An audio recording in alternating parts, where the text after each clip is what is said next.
Start the process for shiitake mushroom tincture and lion's mane tincture.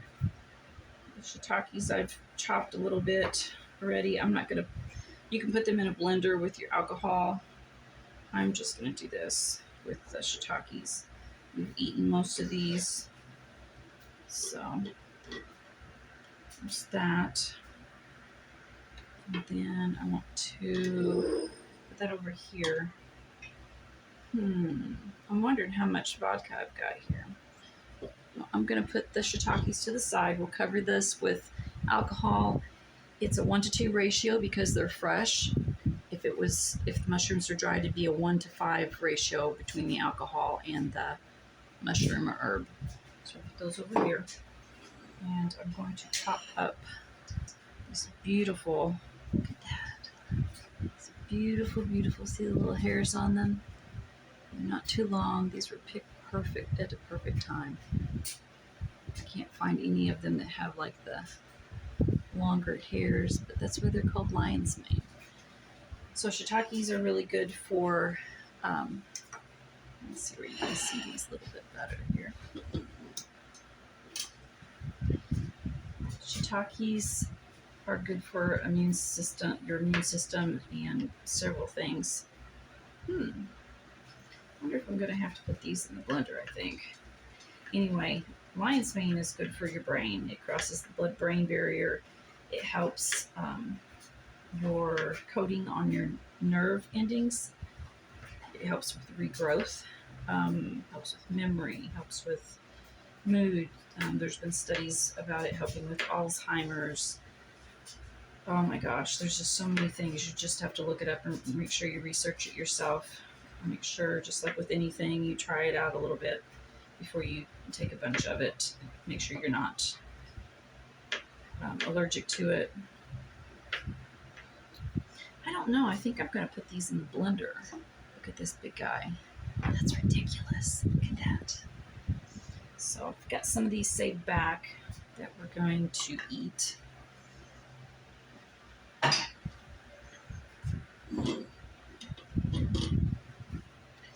But I think I'm going to put these guys in the blender because they're not as firm as the one I had grown one at home, and it was a lot firmer. I did rinse these off because they came from the co-op. It was like an open air market, so I probably shouldn't have done that, but I couldn't have used these if I hadn't done it. I'm just a germphobe, growing fungus. All right, I'm going to get my blender and I'll blend this up a little bit.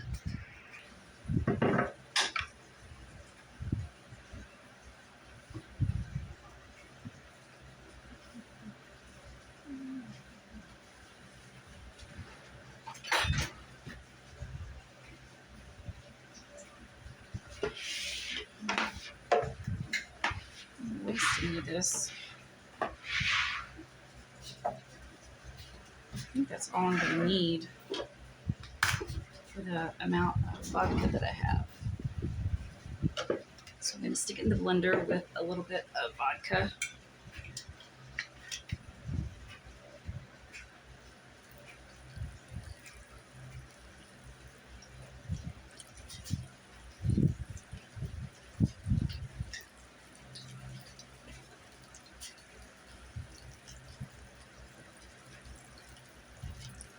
I need like an inch of it on the bottom, otherwise my blender won't work. Okay, and I'm going to put that in the blender real quick.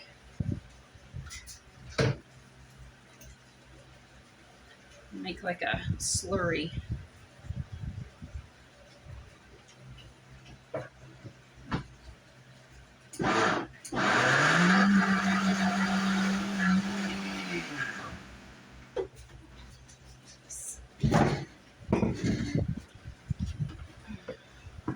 That's kind of funky.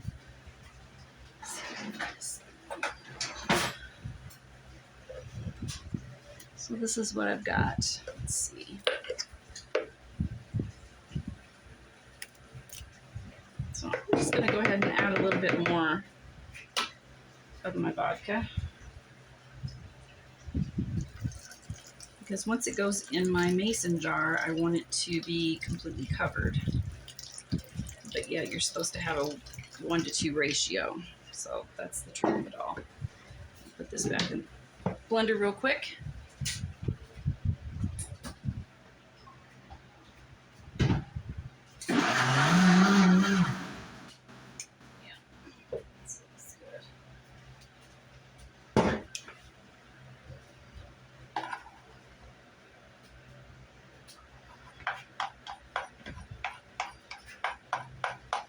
So it's a lot runnier now. That's more of what I want. So I don't know if you can see this. So it's a lot more watery. I've got to get a spatula. Hold on. All right. I'm going to scrape all the goodies that are in the lid.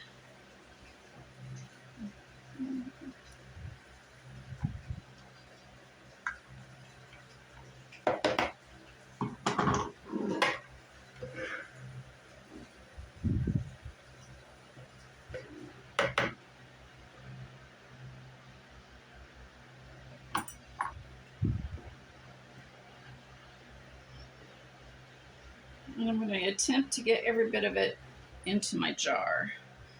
Now you want this to, since it's going to have water in it, in your mushrooms, we didn't use dried mushrooms, it needs to evaporate a little bit.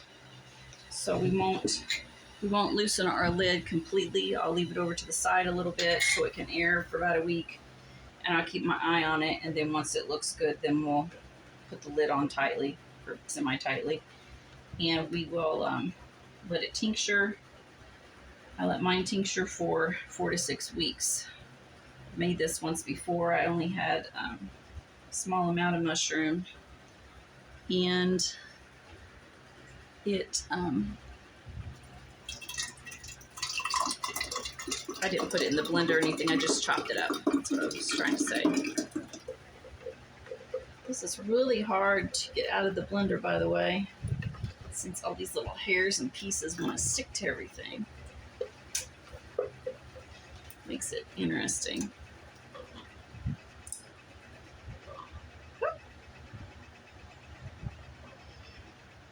I think I'm going to put some more of my vodka in here.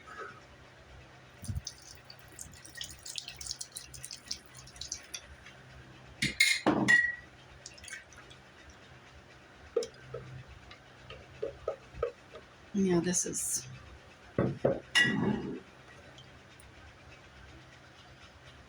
Yeah, I guess I'm not going to get all of it. I'm trying to get every little bit, but it's just not going to work, is it? That's okay. All right. We got most of it. And then once this tinctures for 4 to 6 weeks, we keep it in a dark place. We don't put it in the windowsill. We shake it around. You should do it daily, weekly at the very least. And just keep an eye on it, make sure it's not molding or going rancid or anything. And then we will do an extraction. We'll do a double extraction. You extract it from the alcohol is number 1, and then use a hot water, or you can use a cold water also extraction. And if you really want to get fancy, you can do a triple extraction, which I'm thinking about doing that with this batch, but we'll see how I feel about it later. So this is a half-gallon jar, and I have half of a half gallon, which is, let's see, that's 3 cups. That's 3.5 cups. So we got 3.5 cups there. So, and it looks like I have a piece of shiitake in there. And I'm not going to worry about that because it's good for us too. So I had some on my strainer. I still have a couple pieces on there. So let's see if I have enough alcohol. I don't think I have enough alcohol for my shiitakes.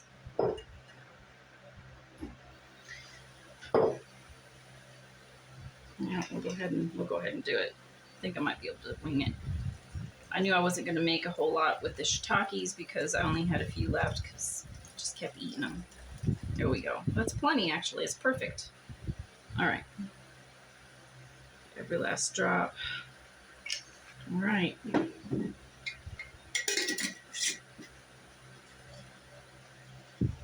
So there's the shiitakes. And that's about a 1-to-2 ratio, I guess. I could put a little more vodka in it. I might do that too. I might put a little more vodka in it. But I'll have to go run and get some more. So anyway, see you back in 4 to 6 weeks.